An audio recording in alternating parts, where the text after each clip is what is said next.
નમસ્કાર મિત્રો, આજે આપણે એક સિંગરને મળવાના હતા. મારી પાસે એક સિંગર છે, બેન છે, તો એમની સાથે મુલાકાત કરીશ, એમના વિશે આપણે પૂછીશ અને એમના પાસે થોડા આપણે સવાલ કરીશું અને આ બેન સાથે ત્યારે થોડો આપણે પરિચય કરીશું.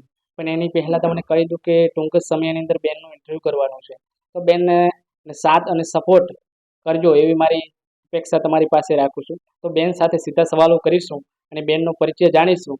ચાલો, શાંતિલાલ નાનું તમારું પરિચય. મારું નામ ગોહિલ વૈશાલીબેન સુરેશભાઈ છે. મારું ગામ ભાટોરવાસ, તાલુકો વાવ અને જિલ્લો બનાસકાંઠા. હું ગામડામાંથી ધરાવું છું. હા, જે આપણે વૈશાલીબેન ગોહિલ છે, તો આપણે પૂછીશું કે કેટલા વર્ષથી સિંગિંગ ક્ષેત્રમાં ધરાવો છો? લગભગ 6 વર્ષથી સિંગિંગ ક્ષેત્રમાં ગાવાનું ધરાવું છું. એ પોતે કહેવાનો મતલબ એ છે કે 6 વર્ષથી આ સંગીત ક્ષેત્રમાં માધ્યમમાં પોતે આવે છે. તો આપણે ભજન ગાવો છો કે ઓલરાઉન્ડર? ઓલરાઉન્ડર. અચ્છા, તો પહેલાથી આપણે શરૂઆત કરીશું એક ભજનથી નાનકડા.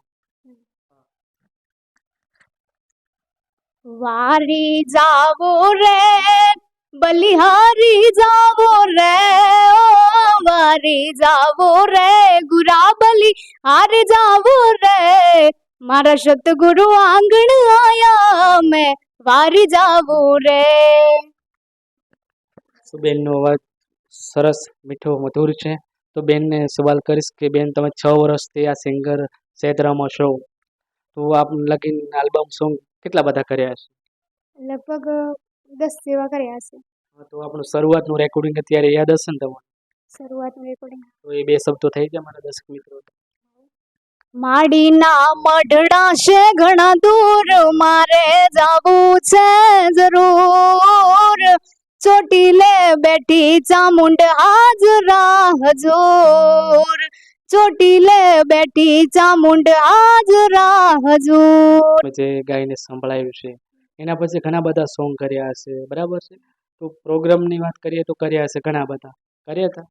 ખાલી 2 જ પ્રોગ્રામ કર્યા. અત્યારે તમે શું કરો છો? અત્યારે 12 પાસ કરીને હવે હું જીએનએમ સ્ટડી કરું છું.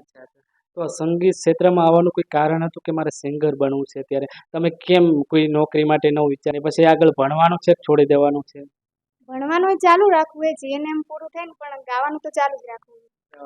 તો આજ લીધી તમે 6 વર્ષથી ગાઓ, તો શરૂઆત તો તમારી ક્યાંથી થઈ હતી? પહેલા શરૂઆત સ્ટાર્ટિંગ શરૂઆત ગાવાની સિંગર નારણભાઈ બારોટે અમને કોલ કર્યો હતો કે તમે રેકોર્ડિંગ સ્ટુડિયોમાં આવો. પણ એ નારણ બારોટને કઈ રીતે ખબર કે વૈશાલી ગોયલ સિંગર છે? તમારું કોન્ટેક્ટ કઈ રીતે છે? તો પહેલા એટલે પહેલા હું જે સોંગ ગાવતી ને મોબાઈલમાં, એ મારા પપ્પા યુટ્યુબમાં નાખતા, એટલે એમને જોયો હશે તો અમને કોન્ટેક્ટ કર્યો.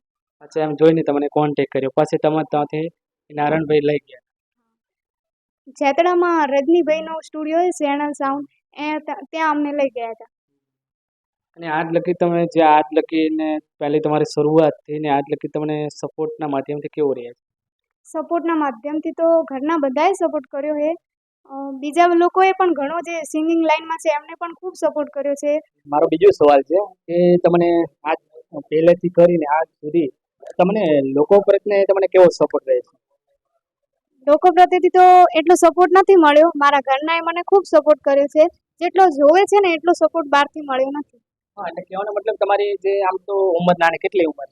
17 વર્ષ. 17 વર્ષની ઉંમર છે ને કેટલી ઉંમર હતી ને તમે આ ગાવાને સ્ટાર્ટ કર્યું? 8 વર્ષ. 8 વર્ષના તમે હતા ને તમને આ શોખ હતો મારે ગીતો ગાવા છે, તો એના પહેલા કોઈ તમે કલાકારોના ગીતો સાંભળતા હતા? તમને રસ હતું કે મને પેલા કલાકારના ગીત વધારે ગમતા હતા, હું એના તરફથી ગાવાનો મને શોખ આવ્યો? કિંજલબેન રબારી. કિંજલબેન રબારીના તમે ગીતો સાંભળતા હતા અને તમને તેવું લાગ્યું કે મારે પણ એક સિંગર ક્ષેત્રમાં જવું છે, અને તમે જે સપોર્ટની વાત કરી છે, આજ લગી તમને જેવો તમને સપોર્ટ જોઈએ છે એવો આજ દિવસ સુધી તમને સપોર્ટ મળ્યો નથી, તો એ નથી સપોર્ટ મળ્યો તો લોકોને તમે શું કહેશો?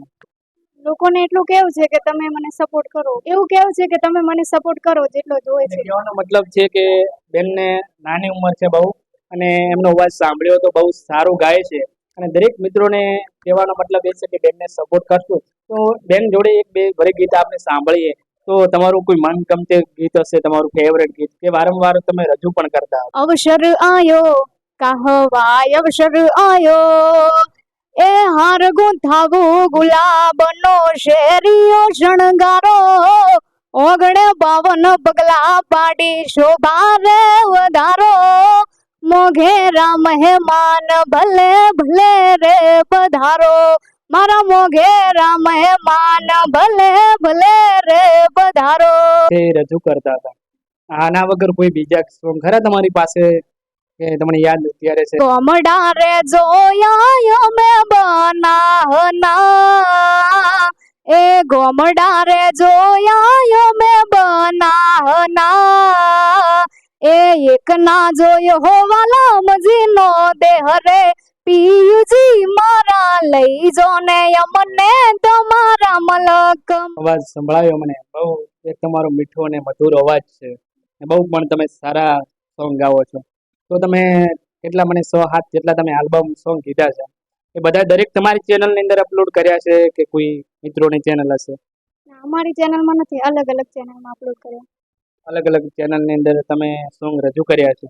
તો મિત્રો, જે મેં આપણે વૈશાલીબેન ગોહિલ છે એમની મેં મુલાકાત કરી હતી અને આ વૈશાલીબેન ગોહિલ છે એમનું કહેવું છે કે મને આજ દિવસ સુધી મને સપોર્ટ લોકોનો મળતો નથી. તો એમનો કહેવાનો મતલબ એટલો છે કે મને દરેક સમાજ સપોર્ટ કરે અને મારું એક સપનું છે સિંગર ક્ષેત્રમાં આવવાનું અને એમના પિતાનું એક સપનું છે કે મારા પિતાનું હું સપનું પૂરું કરી શકું.